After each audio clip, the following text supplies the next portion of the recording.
Salve galera, tudo bem? Agora entrando aqui, né? Projeto PUC começando nossa quarta aula. E na aula de hoje eu quero dar destaque ao seguinte. Primeiro, tem o grupo do Telegram que está funcionando. Você pode entrar, é aberto, qualquer aluno pode acessar o Telegram, pode acessar, entrar no... É só buscar Do Monteiro e você já está inscrito e você já se inscreve na Turma PUC. A Turma PUC atualmente tem uns 40 alunos que estão participando e estão recebendo diariamente material de português, literatura e alguma coisa de redação. Esta semana, por exemplo, hoje, eu coloquei um material sobre realismo, naturalismo. Eu havia colocado sábado um material sobre romantismo. Então, assim, e amanhã vai entrar um material de parnasianismo e simbolismo. Então, quando a gente está fechando literatura, uma revisão de literatura com exercícios com gabarito comentado, todo dia tem um material novo, menos esse domingo que eu posto, e você pode participar do grupo que também tem no Telegram, que você faz perguntas, você tira dúvidas sobre os assuntos que nós estamos colocando dentro dos grupos. Esse grupo aí, veja bem, só tem acesso a esse material quem entra lá no Telegram e quem se inscreve. Então o grupo é aberto, estamos começando o mês de outubro, essa semana, e é claro que alguns assuntos se tornam urgentes. Por isso que na quarta-feira eu vou me dedicar à gramática e vou entrar num assunto que eu acho que é um assunto interessante para a PUC, que é morfologia. Bem, você pode chegar aí, quem já viu, eu já preparei um material que é um resumo e eu botei lá no grupo sobre morfologia. E nesse grupo de morfologia eu explico o que é morfologia. O que você estuda na morfologia? Você estuda substantivo, adjetivo, verbo, conjunções, pronomes. Nós estudamos basicamente isso. E aí, para poder render o material, eu quero ver se eu falo de morfologia e ao mesmo tempo eu falo de sintaxe. Como assim, Monteiro? Não entendi. O que é morfossintaxe? Eu vou falar de morfologia, classe gramatical, e ao mesmo tempo vou falar sobre o quê? Sobre funções sintáticas. Então, quais são as funções sintáticas de um substantivo numa frase? E aí você vai ver que o substantivo ele tem uma função ali nuclear. Ele pode ser núcleo do sujeito, núcleo do objeto, do complemento nominal, aposto, vocativo. Você vai descobrir que o adjetivo, ele só tem aí, no caso, duas funções sintáticas, ou ele é adjunto adnominal, ou ele é predicativo do sujeito. Se você tem, de repente, um advérbio, o advérbio só pode ser adjunto adverbial. Então, esta semana nós vamos trabalhar com isso, a questão da morfologia e a questão da sintaxe. E aí, dois assuntos, eu acho que 3 tópicos saltam e que eu acho que seria fundamental vocês estudarem. Para você que está fazendo PUC Rio, PUC Goiás, PUC São Paulo, não interessa, qualquer PUC. 3 assuntos são fundamentais. Primeiro, verbo. Por quê? Porque toda sintaxe gira em torno do verbo. Se você está estudando, você quer estudar análise sintática? Verbo. Regência? Verbo. Concordância verbal? Verbo. Então, você aí, qualquer questão que você vá fazer lá na PUC, você tem que saber e tem que entender o funcionamento do verbo. Porque a PUC trabalha muito com a questão da reescritura, ou trabalha com essa questão de você trocar um verbo por outro, um tempo verbal, e de querer saber se afeta ou não a estrutura da frase. Então, estudar verbo, modo, tempo, fundamental. Verbos que promovem interlocução, marcas de interlocução através do verbo. Então, assim, verbo é um assunto, tanto é que vai ter uma folha só para verbo. E aí entra transitividade verbal. Você sabe o que é transitividade verbal? Você sabe o que é a questão da predicação verbal? A PUC coloca isso na prova dela. E ela espera que, assim, a prova de múltipla escolha, ela vai colocar o tópico e você vai ter que saber, você vai ter que se virar. Então, essa questão da voz verbal é um outro assunto fundamental. Saber o que é voz ativa, o que é voz passiva, voz reflexiva, saber o que é reciprocidade. E aí entra o estudo do pronome, que é o pronome recíproco. Pessoal, passa por isso daí. Então, quando a gente estiver falando sobre isso, é muito importante que você entenda o que é para você entender os enunciados. Se você não conseguir fazer isso, com certeza o enunciado, você vai achar, pô, a questão estava impossível, Monteiro, não dava para fazer aquela questão. Dá, desde que você entenda o funcionamento. Então é muito importante que a gente estude verbo, deve ser a aula de quarta-feira, primeira aula de morfologia. Eu vou pegar o verbo e vou já ampliar essa questão de tempo, modo, para a questão das vozes verbais, que eu acho que é fundamental. Sempre aviso ao aluno, quem entender análise sintática, entenda o papel do verbo dentro da oração.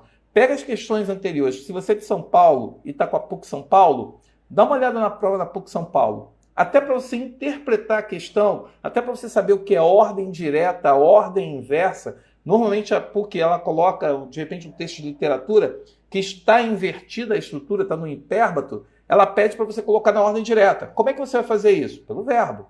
Porque você sabendo qual é o verbo, quem é o verbo, e sabendo que ele está na voz ativa, para botar na ordem direta, tem que ser sujeito, verbo, objeto. Então, se você sabe se o verbo está na voz ativa ou passiva, você consegue desfazer a ordem inversa e colocar na ordem direta. Você consegue separar o advérbio. Eu já sei que isso aqui é advérbio, então vai para o final da frase.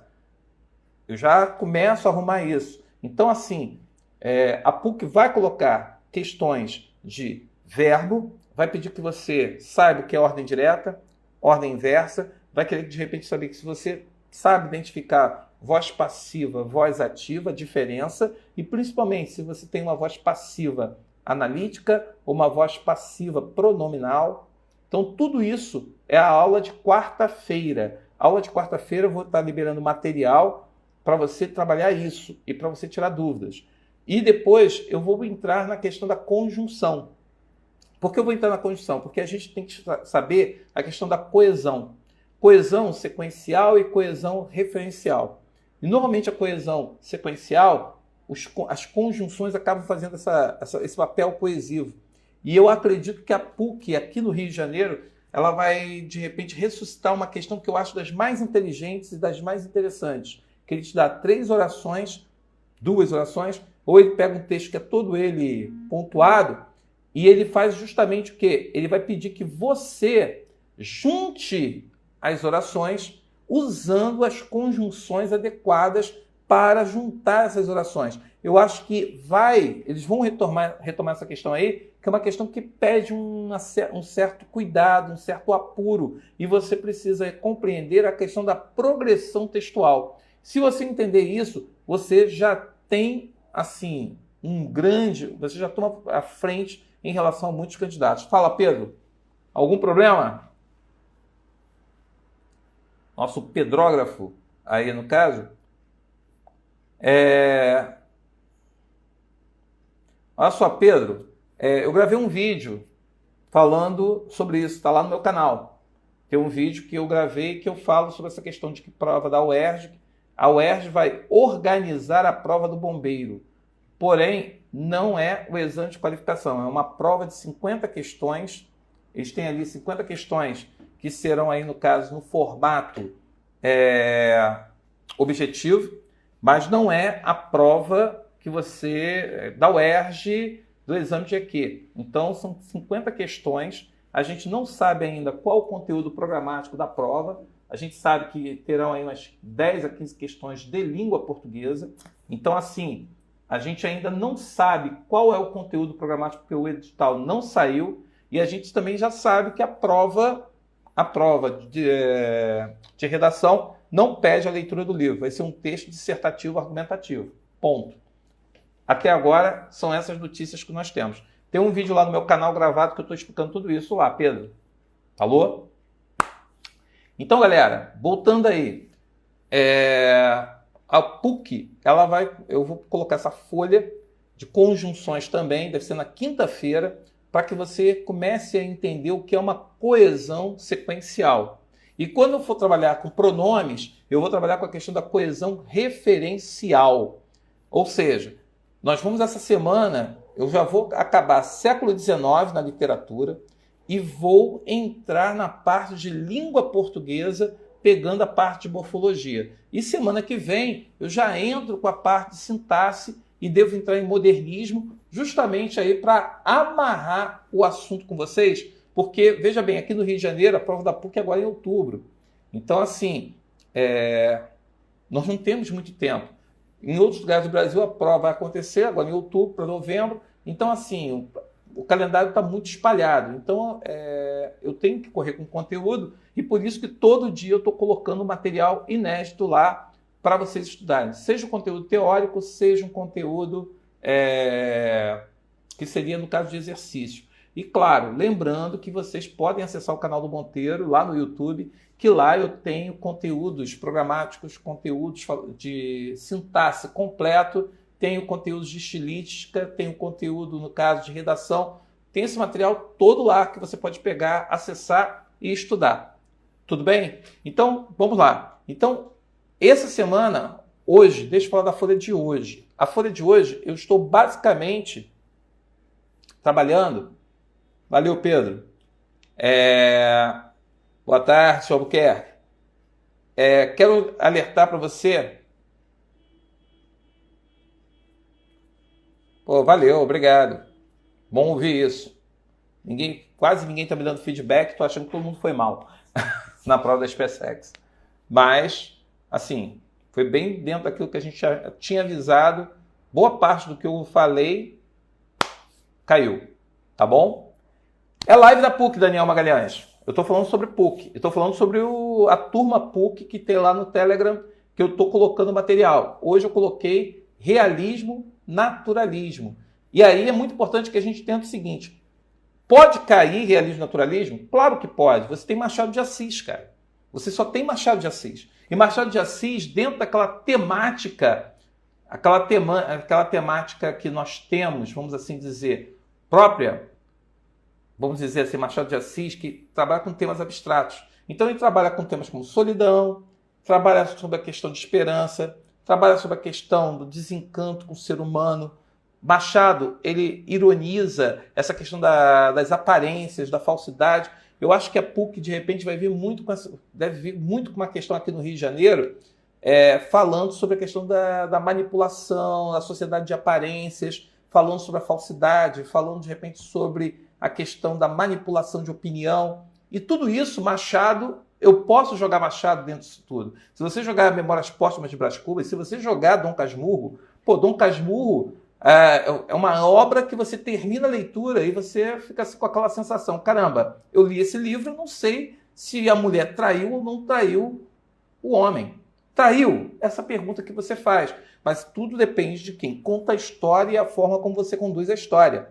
Hoje, nós temos uma questão muito séria no Facebook. Quem não viu Dilemas da Rede, veja, que é justamente essa questão. O que é fato, o que é narrativa.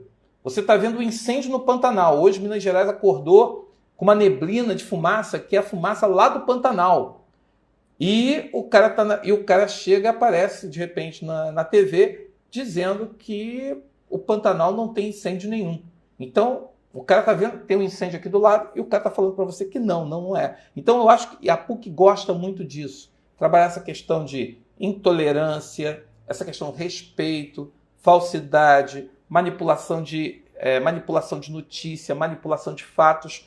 Eles gostam de pegar esses temas abstratos. E eu acho que Machado dá para pegar muito essa questão. E o naturalismo também. Porque, veja bem, se Machado analisa a psicologia do ser humano, a psicologia do homem, e procura mostrar a complexidade do ser humano, que o homem não é bem aquilo que você está vendo, as pessoas na sociedade burguesa são movidas pelas aparências sociais e que muito importa o aplauso, a questão do olhar da opinião do outro. Então, as pessoas acabam simulando um papel, fingindo um papel para poder agradar e para poder justamente ser apreciado pelo olhar do outro.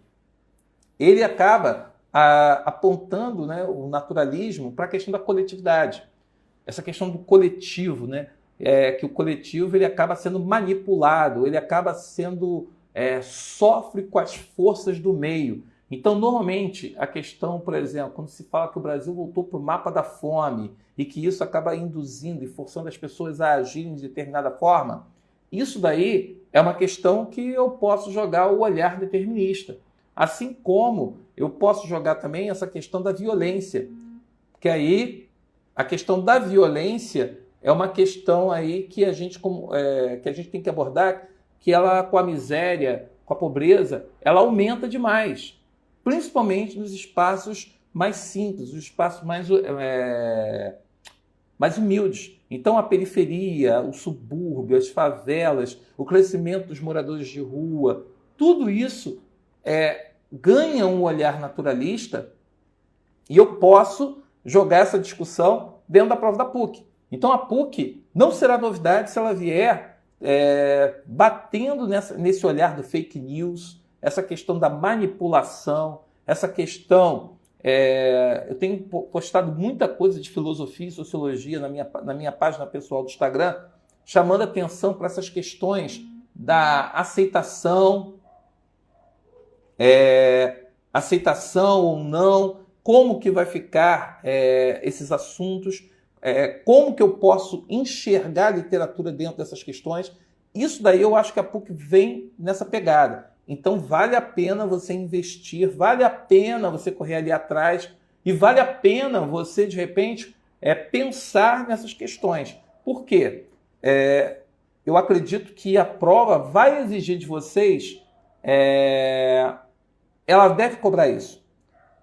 Ela vai pedir nesse tom aí. E aí entra a questão da sociologia. Normalmente a PUC tem o hábito de botar textos de sociologia e textos que seria, no caso, da filosofia, para poder fazer um jogo com a literatura. Então, esse material de hoje, eu procurei chamar muita atenção sobre o Cortiço, o Bom Crioulo, que é um romance que marca a época por conta da questão da homossexualidade masculina.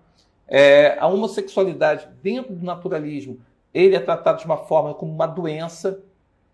Então aí há pessoas que ainda colocam esse discurso, né, de doença, mas lá no naturalismo isso é muito forte, tanto a homossexualidade masculina quanto a homossexualidade feminina. Também eles colocam essa questão do racismo. O racismo aparece muito porque estão naquele cenário mais popular, o cenário mais pobre, e ali as pessoas colocam muito essa discussão sobre o que é ser, vamos aí no caso, pertencente ao meio social. E quanto mais excludente esse meio, aí entra a questão da animalização. O homem deixa de ser homem, ele passa a ser bicho. Por isso a zoomorfização e as comparações do homem com bicho. E aí você não chama o homem de homem, nem chama a mulher de mulher. Você vai chamar os dois de quê?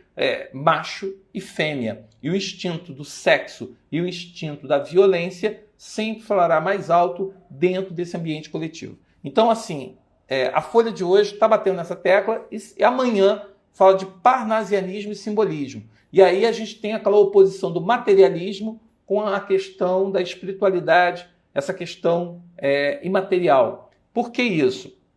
O simbolismo, é muito importante que a gente fale isso. O simbolismo, ele tem uma pegada de final do século XIX. E essa pegada, ele traz um discurso em que ele procura se distanciar das relações materiais. Como assim materiais? Ele não dá importância para o carro, ele não vai dar importância para a casa, ele não vai dar importância, de repente, em ter muitos objetos. Para ele, aquilo que conta, o que faz diferença é aquilo que seria o valor que está implícito nas coisas. Quer dizer, o valor que estaria naquela caneta, que para muitos é uma caneta, mas para o poeta simbolista, ela ganha uma outra dimensão. Uma dimensão que seria, no caso, pessoal, subjetiva. É aquela coisa do sujeito que se coloca, né, como em Matrix, se coloca como o cara que consegue ver o que ninguém vê. O simbolista tem uma sensibilidade tão apurada que ele não consegue se colocar nesse mundo porque ele está sempre buscando uma transcendência. Em comparação e em contraste com quem? Em contraste com aquele que nós seríamos aí o parnasiano. O parnasiano é materialista, o parnasiano tem uma pegada justamente de se prender ao visível, à forma concreta, fazer uma poesia descritiva e valorizar o quê? Aquilo que é material e se afastar, no caso, num primeiro momento, do romantismo. Então ele se afasta do romantismo. E ao se afastar do romantismo, ele vai construir uma literatura que seria marcada pelo objeto, pela busca da forma, pela perfeição. Por isso eles são opostos. Eles se colocam de formas opostas.